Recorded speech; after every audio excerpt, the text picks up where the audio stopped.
食品材料有小肥瘦嘅馬蹄、淮山同埋，你首先要將個皮洗乾淨，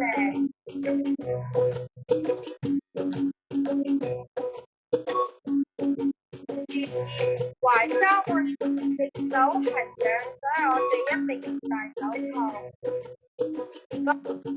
咁淮山前，我哋要加入白醋，以免淮山變媽媽話手都要粉皮啲去搞嗰啲肉餅先更加好㗎，唔好跟得太散啊！調味料有蘆香花生油、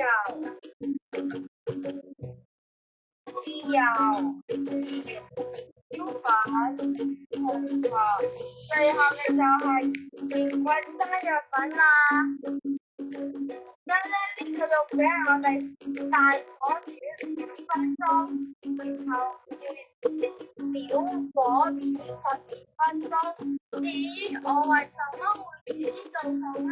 係因為細個嘅時候有一位中醫叔叔跟媽媽講話，我腸胃唔好，要多食呢啲。最後步驟，我哋加入少少豉油，然後打上做完完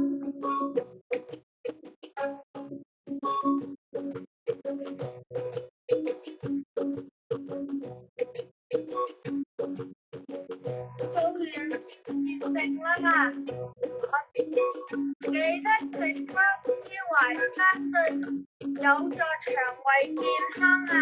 拜拜。